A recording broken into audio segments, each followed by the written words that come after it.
I live alone in a small apartment just outside of Chicago. It's not a sketchy area, but not the safest either. I've always been extra cautious. I double lock my doors, keep pepper spray on my keys, even have a small camera facing my front door. Not because I've ever had anything bad happen to me, but because I know how fast things can go bad when you're alone. One night in February, around 10:15 p.m., I ordered Thai food through a popular delivery app. I remember the exact time because I was halfway through a documentary and wanted to finish it before bed. The delivery instructions on my profile say to call my number instead of buzzing, because the intercom in my building is broken half the time. Most drivers follow that just fine. I got the usual notification. Your driver is arriving soon. Then, your driver has arrived. About 30 seconds later, my phone rang. It was an unknown number, not the in-app call, which was odd. But it didn't raise red flags at the time. I figured the driver was just calling from his own number. I answered. A man's voice said, "Hey, I'm downstairs with your food." His voice was flat. No background noise, no restaurant sounds. But again, nothing crazy enough to alarm me. I said thanks, and as usual, I went over to the front door and used the app to unlock the building door from my phone. A minute later, I heard knocking. 3 light taps. No doorbell, just a soft, rhythmic knock at my apartment door. I opened it. That's when everything in my body screamed something was wrong. Standing there was a tall man in a gray hoodie and a black coat, pulled up tight around his face. He was holding a plastic bag, not the kind food comes in, but the kind you'd get from a cheap gas station. I didn't see a restaurant logo, a receipt, nothing. But what got me most was how off his smile was. Like he was trying to act normal, but didn't know how. He didn't say hi. He just held out the bag slowly. I instinctively reached for it, and that's when he jerked it back. I froze. Then he spoke, still smiling. "Actually, can I come in for a second? It's freezing out here." His tone didn't match his face. His eyes didn't match his voice. Nothing about this made sense. I said, "No, I'm sorry, I can't let you in." There was a pause. Not long, maybe 2 seconds, but it felt like forever. Then he tilted his head and said, "You're smart," and turned around. He didn't leave. He didn't head for the stairs. He walked across the hallway and stood in front of my neighbor's door. He just stood there for a full minute, then slowly walked down the stairs out of view. I slammed my door shut, locked everything, heart racing. Then I got another call.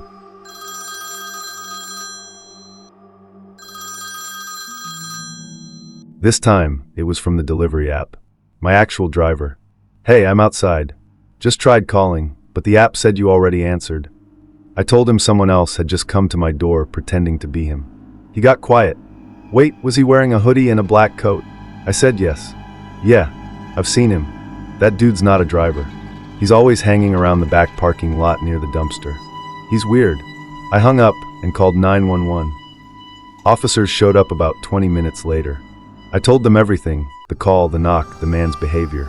They searched the building but didn't find him. However, one of the officers asked if I'd been to the basement recently. I said no, I never go down there. Laundry creeps me out. He said they found marks on the outside of the stairwell window, like someone had used something to try and pry it open. Then he showed me a small black folding knife they'd found tucked behind a pipe under the laundry sink. I don't even want to imagine what could have happened if I let that guy in. But it didn't end there. 3 weeks later, my neighbor, a single mom with a 7-year-old, knocked on my door. She looked freaked out and was holding her phone. "Hey, is this the guy you were talking about?" She showed me a still from her security cam, one she installed after my incident. The footage showed the exact same man, same hoodie, standing at her door. 1:43 a.m. He didn't knock. He didn't move. He just stood there staring at the peephole. And then, just before he left, he waved. Now here's where it gets worse. A few nights after that, I was in bed, half asleep, when I heard something tap my bedroom window. I'm on the 2nd floor. I didn't move. I didn't breathe. Eventually it stopped. I reported it again. Cops said there were smudges on the glass, but no fingerprints. Almost like someone had been wearing gloves. To this day, I still don't know who he was, what he wanted, or how long he'd been watching the building. I never found out how he got my number. The delivery app said the original call didn't come from their system. I installed 3 new locks, security cams, motion lights, but I still sleep with one eye open. And every now and then, just once every few months, I'll get a knock at the door, 3 short taps, No voice. Just silence, waiting to see if I'll open it again.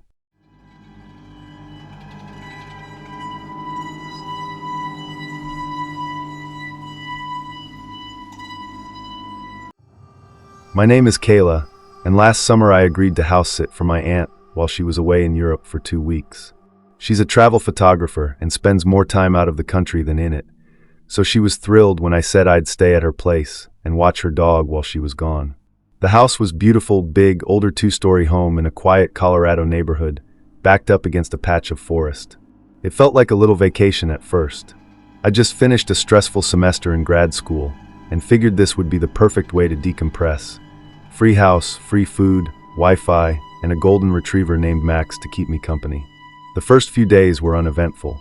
I watched a ton of movies, read on the back deck, took Max for long walks. The house was quiet, with these old wooden floors that creaked with every step. There was a comforting stillness to it until the 4th night. That's when things started feeling wrong. I remember it clearly. I was lying in bed around midnight, scrolling on my phone with Max curled up at my feet. I got up to use the bathroom, and when I stepped into the hallway, I noticed a faint glow on the ceiling. It was coming from the attic hatch, this square panel set into the ceiling above the 2nd floor hallway. It had a narrow trim of light around the edges, like there was a light on just behind it. Here's the thing, the attic didn't have a light. My aunt told me before she left that she never used the attic. Said it was just old insulation and spiderwebs. No reason to go up there. I stood there staring at that thin glow for a solid minute. Max was growling behind me, low and soft. I wanted to believe I had just never noticed it before, that maybe some electrical quirk had turned on a light that was wired decades ago. But something about it didn't feel right. The next morning, I grabbed a chair and got a closer look at the panel.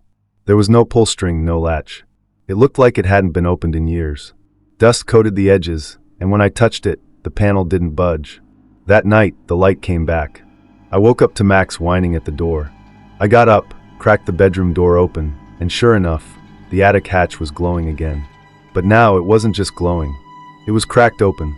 A sliver of shadow spilled into the hallway, and something moved.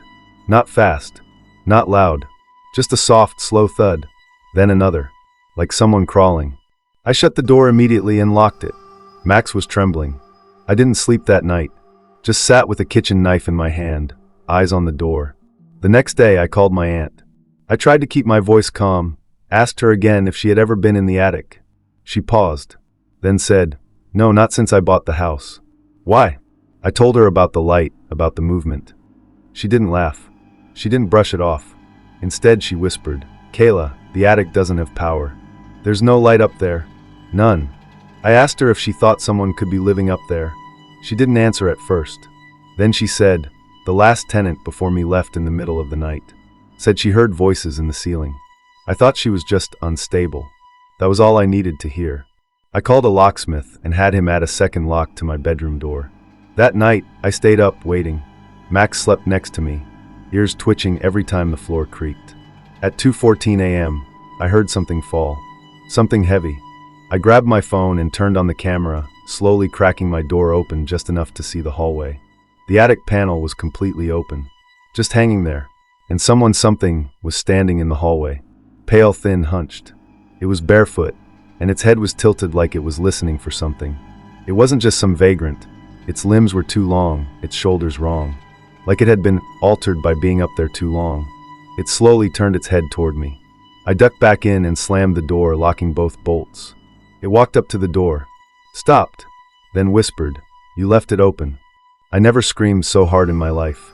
Called the cops. They didn't find anyone, but they did find a nest in the attic. Old food wrappers, a camera, a sleeping bag, pages torn from books, and carvings on the attic walls, hundreds of little scratch marks forming a single phrase over and over. Under the roof, behind the eyes. I left that night. Haven't seen my aunt since she moved out. She sold the house 2 months later. But sometimes, when I can't sleep, I see that light again, right on the ceiling above my bed.